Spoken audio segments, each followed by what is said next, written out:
घर की आशिक मिजाज भाई के डीजे के तार तोड़ी है मोमिन मलिक साहब ने। आपने देखे होंगे अभी अभी इसका एक वीडियो मेरे व्हाट्सएप पे किसी ने भेजा था। तो भाई साहब इतने मस्त होके नाच रहे हैं, इतना मस्त ना होके नाच रहे हैं जिसका कोई हिसाब नहीं। कल से खलबली मची हुई है सोशल मीडिया पे। और भगोड़ी के अब देखो वीडियो आए हैं ब्लॉग में, इसकी जो दो माताएं हैं वो आई है, उस पर मैंने सुबह वीडियो बनाया था। आज करते हैं इनका अच्छे से धुलाई, क्योंकि इसके कुछ चंद चाटुकारों ने ना बड़ा जलील किया था हमारे बिग सुपर जबरदस्त अपडेट के लिए। और मुझे नहीं लगता वो सोशल मीडिया पे आएंगे भी, क्योंकि घुमा फिरा के उनका एक ही मुद्दा होता था, सीमा भाभी को बचाना। अब आपके उसमें ना सॉरी कुछ और निकल गया था मुझे, जितना दम है जितना दम है उतना दम लगा लो अपनी भाभी को रोकने के लिए। क्योंकि दोस्तों कल से तो हम मिठाई खा खा के ऐसा लग रहा है डायबिटीज हो जाएगा। तो अब ये बेचारों की लंका में आग लगी है, ये दुखी है, परेशान है बहुत ज़्यादा।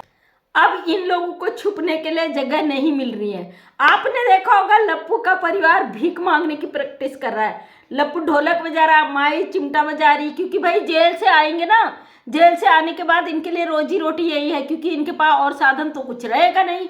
7 साल 8 साल 10 साल जितनी भी इनको अवैध घुसपैठी को शरण देने की सज़ा मिलेगी उतनी सज़ा काटेंगे। उसके बाद ये भीख मांगने का जो है अपना करेंगे जुगाड़। और इनकी शक्ल इतनी पॉपुलर कर दी इस अवैध घुसपैठी ने, मुझे नहीं लगता भारत की जनता इनको भीख भी देगी। इन लोगों ये तो यही सोचेंगे कि जेल में ही हमारी ज़िंदगी कट जाए। हराम का खाना बहुत लग गया ना, क्योंकि जिस तरीके से भगोड़ी के घर में नकली पेट लगा के तमाशा कर रहे थे ना, पूरी दुनिया परेशान थी। आज मुझे बहुत सारे भाई बहनों ने कांग्रेचुलेसन दिया, उसके लिए थैंक यू। और भगोड़ी के जो चाटुकारों ने हमें इतना जलील किया था ना, आज लग ही नहीं रहा हम कभी जलील हुए। अब तो भाई आप और भी जलील करोगे ना, तो मुझे लगता है उससे दुगनी तेजी से 2-3 दिन में जो और एक बड़ा वाला बॉम्ब फूटने वाला है, तो तुम्हारे सब कुछ फिस होने वाला है, चिंता ना करो। तो दोस्तों मैंने आज एक कोर्ट का वीडियो देखा, मतलब कोर्ट का जो जिरह का वीडियो था, उसमें एक दामाद था। दामाद अपनी सास ससुर, दामाद ससुर को घर जवाई रख लेता है और उसके बाद उसकी बीवी मर जाती है, मतलब बेटी मर जाती है। तो वो कोर्ट में उनका मैटर आया था कि वो सास ससुर को परेशान कर रहा है, दुखी कर रहा है, उसके ऑलरेडी बच्चे हैं, तो वो बच्चे बाहर जॉब करते हैं। उनका जब जिरह का वीडियो आया ना, तो भगोड़ी का अंत बड़ा साफ साफ दिखा मुझे कि हमारा कोर्ट कितना अच्छा फैसला देता है। जो जवाई है वो दूसरी शादी कर चुका है, हाँ सास ससुर की मर्जी से करता है, लेकिन उसके बाद वो परेशान करना शुरू कर देता है और उनसे वो मामला चले जाता है ससुर के द्वारा कोर्ट में। और जज साहब जब जिरह करते हैं ना, कि कहते हैं आपका क्या है क्या नहीं है, वो कहता मैंने घर के जो घर खरीदा था उसके पैसे मैं धीरे धीरे दे रहा हूँ। जब उससे आमदनी पूछी जाती तुम्हारी आमदनी कितनी है, वो कहता मैं दिहाड़ी मजदूरी वाला हूँ, 10,000 12,000 रुपये मंथली कमाता हूँ। तो उससे कहते कितनी घर की अमाउंट थी, तो उसने 2,70,000 बताया। तो उससे पूछा तुमने कितने समय में इसको पूरा करा। मतलब यार मैं वो वीडियो देख के ना शॉक्ड हो गई कि भगोड़ी इतना झूठ कैसे बोल लेती है।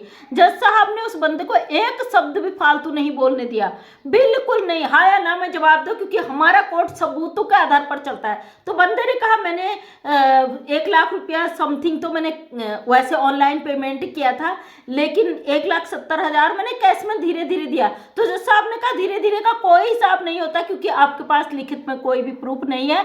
आप 10 दिन के अंदर घर खाली करो, वरना मैं अभी आपका सामान बाहर फेंकवाता हूँ। तो बंदा गिड़गिड़ाने लगा जज साहब के आगे कि सर मुझे मोहलत दे दो, 1 साल की 1.5 साल की। जज साहब ने कहा अच्छा 1-1.5 साल की, तू क्या कोई लाट साहब है कहीं का, चल निकल, अभी 10 दिन का टाइम है तेरे पास। और 10 दिन के अंदर अगर सास ससुर का तूने घर नहीं छोड़ा तो तुझे हम यहाँ से ऑर्डर लेके कोर्ट के तुझे फेंक देंगे। बड़ा खुश हुआ दिल उस वीडियो को देख के, क्योंकि जब भी मैं बात करती हूँ दोस्तों यहाँ पे कानूनी पॉइंट की ही करती हूँ। हालांकि लोग कूद पड़ते हैं, जो लोग कह देते हैं भाई हमारे काम को लेके उंगलियां उठा देते हैं, हमारी शक्ल को देख के उंगलियां उठा लेते हैं, हमें देख के उंगलियां उठा लेते हैं, लेकिन हमारा काम जो है ना हम पॉइंट के आधार पर ही काम करते हैं। आज इस पॉइंट ने काम कर दिया है, तो वहाँ पे फैसला लिया जाता कि 10 दिन के अंदर उसे रहना। तो फिर वो गिड़गिड़ाता मैं इसी घर में रह लूँगा, किराया दे दूंगा।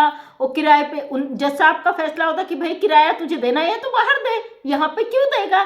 तो ये भगोड़ी जिस तरीके से गिड़गिड़ाती यहाँ पे, जय श्री राम राधे राधे, भाई साहब कहते हैं जय श्री राम राधे राधे, हमारे योगी जी मोदी जी, तो सबूत चाहिए, सबूत, क्योंकि ये जो सबूत इसके खिलाफ है, ये एक अवैध घुसपैठी है और गलत तरीके से भारत में आई है, अवैध रिश्ते में रह रही है, जबकि इसका पति अपने बच्चों की मांग कर रहा है, पति बीवी की भी मांग कर रहा था। इससे पहले मैंने पत्नी और पति के झगड़े का जो कोर्ट का वीडियो था उसके बारे में बताया था कि किस तरीके से कोर्ट डिसीजन लेता है जब दो हस्बैंड वाइफ के बीच में लड़ाई झगड़े होते हैं, वो उस रिश्ते में नहीं रहना चाहते या पत्नी हर जाना खट जाना मांगती, उस पर भी मैंने बात की थी। यहाँ पे गुलाम हैदर तो उसको फुल फ्लेश खर्चा दे रहा था, इसके बच्चों का पालन पोषण कर रहा था, यहाँ तक कि भगोड़ी ने खुद बोला है, सारे एविडेंस यहाँ पे मौजूद हैं। अब इसके पास कोई सबूत नहीं है भारतीय अदालत में रखने के लिए। और भाई साहब, जिस तरीके से डीजे में नाच रहे हो ना, डीजे के तार तोड़ दिए मोबिन मलिक साहब ने, आपका मजाक किरकिरा कर दिया। खाक बचा पाओगे अपनी बहन को। सीमा सनातनी हो गई, सीमा सनातन में आ गई, बच्चों ने धर्म परिवर्तन कर लिया, सीमा को देख के लोग जलते हैं, इनको हम फांसी चढ़ा देंगे, इनको हम जेल चढ़ा देंगे। जो एक सांस में आप सब कुछ कह देते ना, आपकी वो सांसों की तार कट चुकी है एपी सिंह सर जी। और हम तो, आज मेरी किसी बहन ने कमेंट किया था कि हमारे इस वकील का लाइसेंस निरस्त होना चाहिए। देखिए, हम कुछ नहीं कह सकते, जिस तरीके से मोबिन मलिक सर ने कार्रवाई की है, उन पर भी कार्रवाई, उस पर भी कार्रवाई, उस पर भी कार्रवाई, और लप्पू का पूरा परिवार जाएगा दोस्तों, क्योंकि बहुत सारे कमेंट हैं हमारे वीडियो में कि लप्पू के पूरे परिवार को सजा होनी चाहिए, और आपके कमेंट के माध्यम से हमारी वीडियो हर जगह जाती है और हमारी सरकार तक भी जाती, कानून तक भी जाती है। इसमें हैदर केस है और इस पे सबसे बड़े योद्धा आप पब्लिक हो। जिस तरीके से आपने कमेंट्स किए, उस कमेंट्स के माध्यम से चीज़ें चलती है, और हम इस केस में बड़े हमने मेहनत की थी, हमसे भी ज़्यादा मेहनत हमारे यूट्यूब में भाई बहनें जिन्होंने कमेंट की, जिन्होंने हमें मोटिवेट किया, जिन्होंने हमें हिम्मत दी, और जो चाहते थे इंसानियत के नाते कि गुलाम हैदर को बच्चे मिल जाएं, उन सब की बहुत बड़ी जीत हुई है। इस जीत ने एक इतिहास रच दिया कि भारत में जो पाकिस्तान ने उंगलियां खड़ी की थी कि भारत की सरकार ऐसी, भारत का कोर्ट ऐसा, यहाँ का जो है बहुत अच्छा निर्णय लेती है। और भगोड़ी ने नफरत फैलाने का काम किया भारत और पाकिस्तान के बीच, इसके भाई ने नफरत फैलाने का काम किया भारत और पाकिस्तान के बीच। और मैं शुरू से कहती आई हूँ, भारत और पाकिस्तान के बीच जो भी मसले हैं, जो भी मुद्दे हैं, जो भी चीज़ें हैं, वो हमारे देश के बड़े बड़े पदाधिकारी बैठे हुए उनका मसला है, हमारी भारत सरकार का मामला है। इस पर हम आम नागरिक थोड़ी ना बात कर सकते। हम लोग, भारत की जनता भारत सरकार को चुनती है, तो हम अधिकार भी रखते हैं अपने सरकार से सवाल खड़ा करने का, और हमने सरकार से सवाल खड़ा किया था और सरकार ने उस सवाल पर हमें जवाब दे के बहुत खुश कर दिया, तो हम अपनी सरकार का सम्मान करते हैं। और मोबिन मलिक सर पर तो हमें आंख बंद करके भरोसा था कि वो इस केस पर ग्राउंड पर काम कर रहे हैं। तो दोस्तों, ग्राउंड पर काम कर रहे थे, हम इस पे लगातार आवाज़ उठा रहे थे, लेकिन उन चीज़ों को हम यहाँ पे सोशल मीडिया पे नहीं रख रहे थे।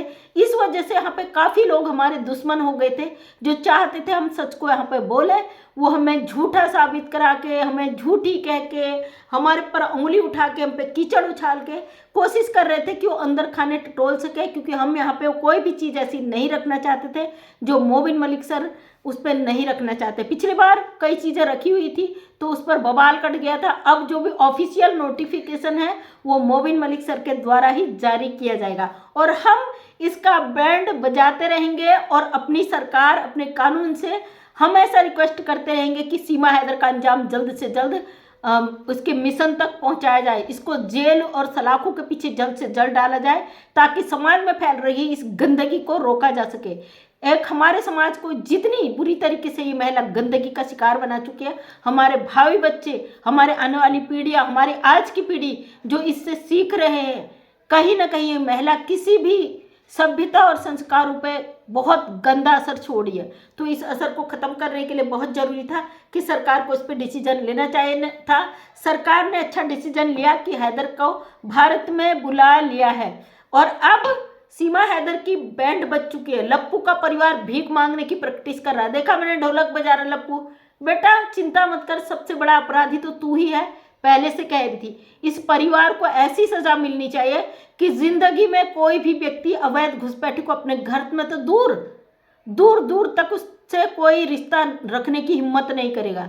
ऐसी इस परिवार को सजा मिलनी चाहिए जो एक अपराधी को, एक इनलीगल अवैध घुसपैठी को अपने घर में शरण दिया हो, उसका बेल कराया हुआ है और उस सिर्फ बेल ही नहीं करा, पूरे समाज को, पूरे देश को शर्मिंदगी दिला चुका है नेत्रपाल का परिवार। फिलहाल नेत्रपाल गायब है, भाई साहब भी कहीं नजर नहीं आ रहे, लप्पू का पूरा परिवार गायब है। लप्पू को जब सुबह मैंने वीडियो बनाया था मैंने बोला था लप्पू गायब है, तो दूसरी वीडियो में लप्पू नजर आ गया। भाई इनको जवाब तो देना है ना, मरता क्या नहीं करता, इन्होंने अपनी नैया डुबा ली, अब इनके लिए कुछ बचा नहीं है, इनको जवाब हमारा देना ही पड़ेगा। अगर ये नहीं देंगे तो हम इनको रगड़ रगड़ के धो देंगे, क्योंकि इनको रगड़ रगड़ के धोने के लिए हम यहाँ पे बैठे।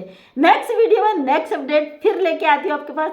Thank you so much. मैं मंजू विश्वकर्मा हल्द्वानी उत्तराखंड से एक समाज सेविका हूँ। अपने वीडियो के माध्यम से हमेशा सच को सामने लाने की कोशिश करती वीडियो पसंद आया होगा, अगर पसंद आया तो लाइक शेयर कमेंट करें। नेक्स्ट टाइम मेरा वीडियो देखना चाहते हैं तो चैनल को करें subscribe. Thank you so much, तहे दिल से धन्यवाद।